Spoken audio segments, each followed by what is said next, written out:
Good day. Today, in the National Center of Controlling Defense of the Russian Federation, we hold a briefing, and we would present the evidence on the use of financing and those who support terrorist groups operating in Syria and Iraq. We have here Deputy Minister of Defense Anatoly Antonov,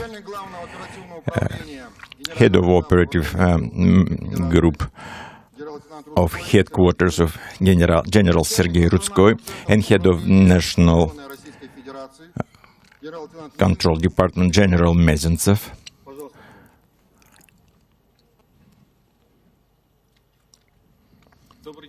Good day, dear colleagues.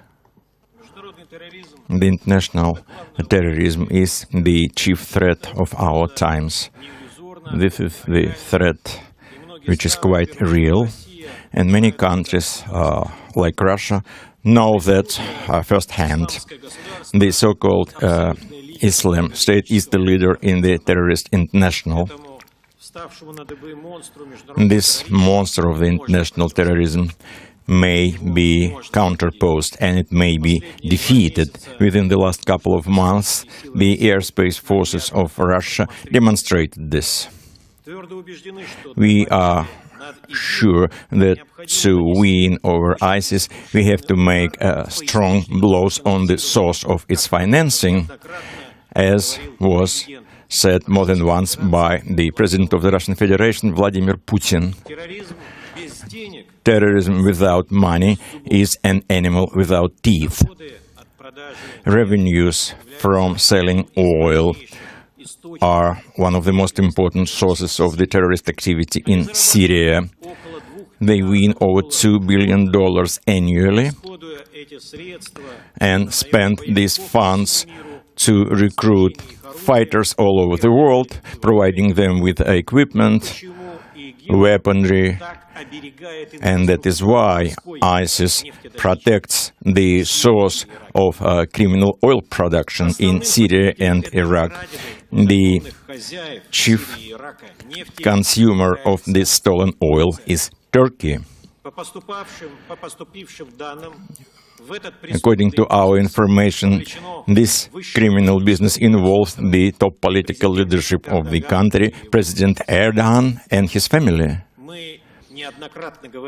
We pretty often said that it's very dangerous to play games with terrorists. The fire from one country may appear into other countries. We observe the situation in the Middle East. Today, we shall present only part of the evidence which show that in the region there is one team of bandits and Turkish elites to steal oil from their neighbors. This oil in enormous quantities in industrial scopes through pipelines and 1,000 trucks goes to territory of Turkey. We are assured, and today we shall present direct evidence that the final point of destination of the stolen oil is Turkey. Dear ladies and gentlemen, to cut the channels of finances is necessary. Without it, it will not be possible to fight with this terrorist organization.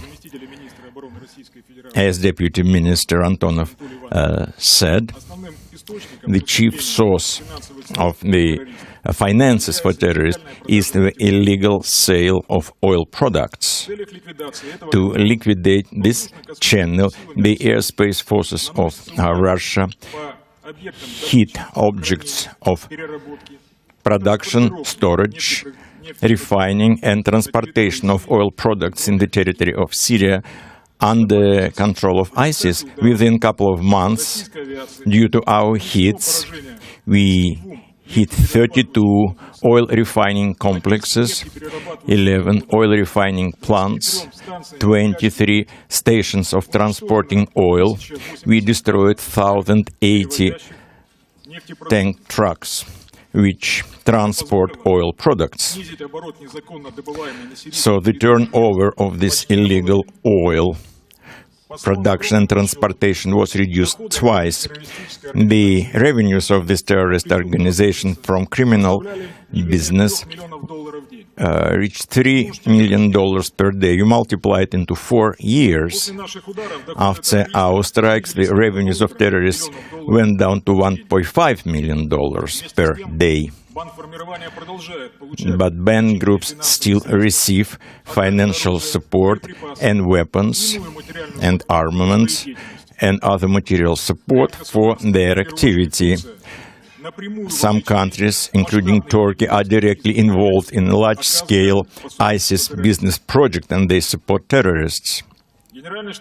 The General Headquarters of the Armed Forces of the Russian Federation has direct evidence based on our air intelligence to the fact that Turkey is involved in this business. Today, we present only parts of this evidence. We found out 3 chief routes of oil transporting to Turkey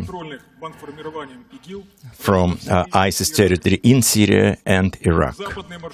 Western route reaches to Turkish ports to the Mediterranean. Northern goes to oil refinery Batman at the territory of Turkey. And the eastern joint is in Cizre. You will see all the chain of supply of oil products to Turkey, from production to refining.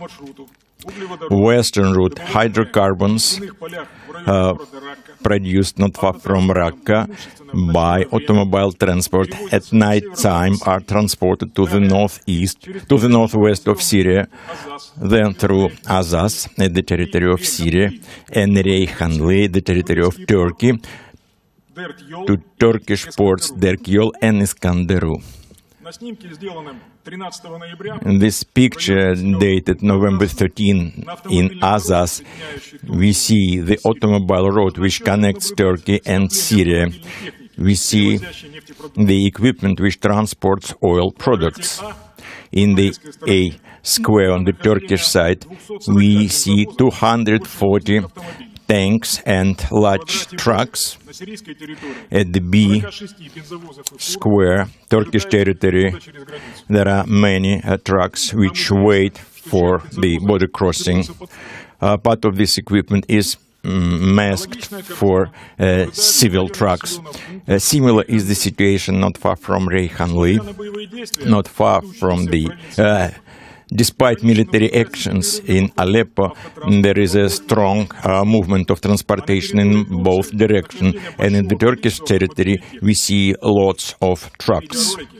This video shows how these trucks cross the border without any hindrance. These are bandits and terrorist groups, Jurhat al-Nusra, which allows large trucks with oil to cross the border. This transport is not checked on the Turkish side, and we see hundreds of such trucks.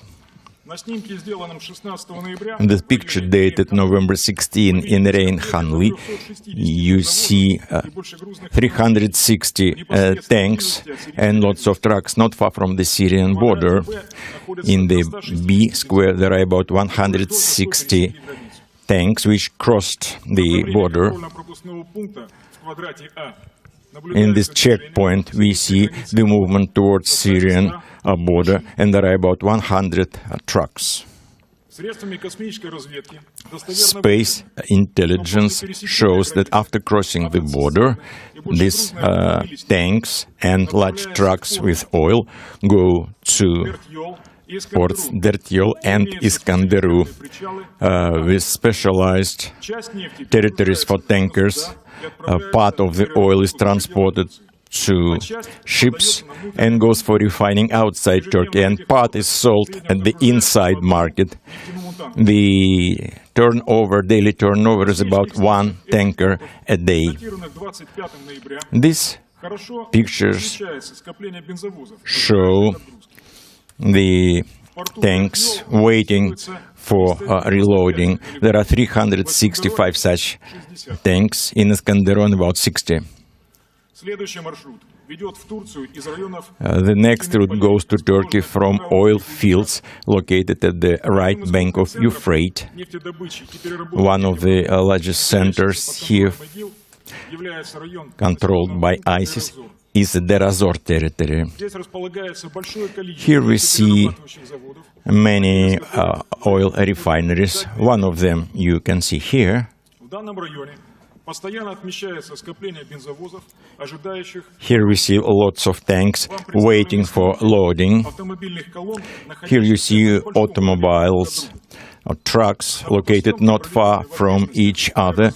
At this picture taken from the air, we observed 1,722 oil tanks. You have to note that from the beginning of our airstrikes on these oil infrastructure sites controlled by ISIS, the number of these trucks in columns reduced notably in this and other parts of Syria. And environment suffers also. There are oil lakes in the center. This is the picture not far from Raqqa, and you see it on your screen.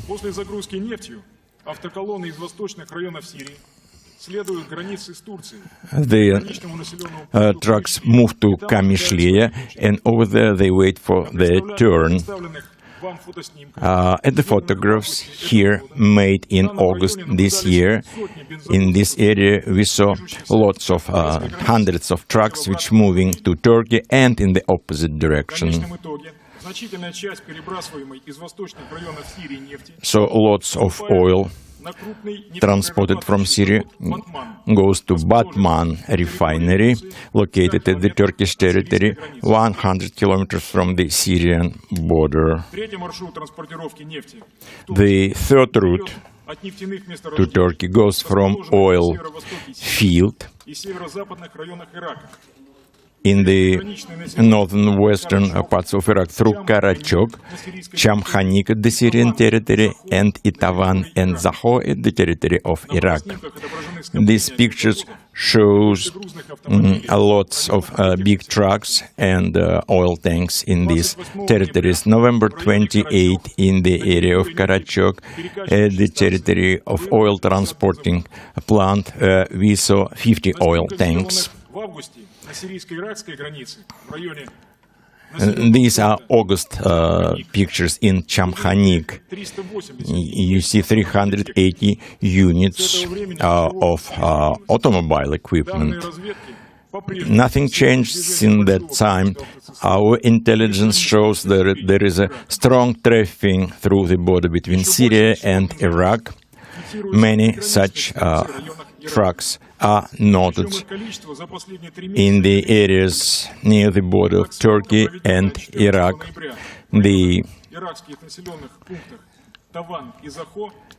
In Iran, Izaho, we made films and we saw the 104 big trucks. It's hard not to notice them, but to destroy them by coalition, well, it doesn't take place. So far, we only see the increase of a number of strategic drones.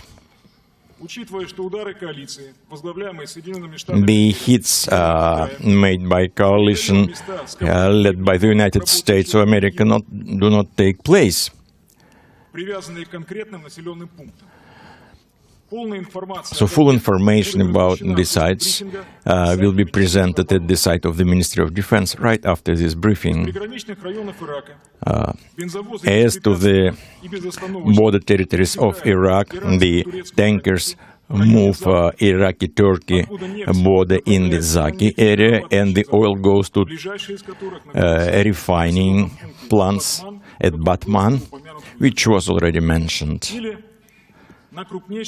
or to large logistics centers on this route, which is located not far from Silopi. This is a picture taken from space, and you see the congregation of 3,000 tankers and large trucks. There is nothing to comment here. This is the scope of illegal business, and it's quite impressive.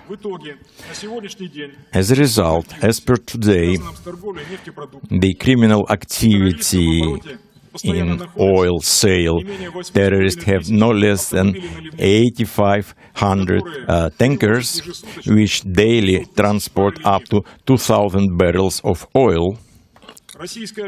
The Russian aviation will continue to hit oil structure of ISIS, and we invite our colleagues from coalition to do the same. Thank you very much. Dear colleagues, you presented convincing proofs of mass and open stealing from sovereign countries, and I mean Syria and Iraq. Their energy resources are stolen. I want to attract your attention to the fact that financial streams from oil selling go not only for enrichment of high military and political leadership of Turkey, but they return to Syrian Arab Republic in big scopes by way of weaponry, ammunition, and fighters of all scales. Only recently, there were about 2,000 fighters or militants came in, about 26 tons of ammunition, about 250 units of automobile equipment of different destination. The Turkish side conducts such events for a long time and on a regular basis, and it doesn't plan to stop it. So our information about the volume and routes of supply by the Turkish side of equipment, ammunition, explosives, communication means and other material means, as well as training of terrorists, we shall provide to you later, next week.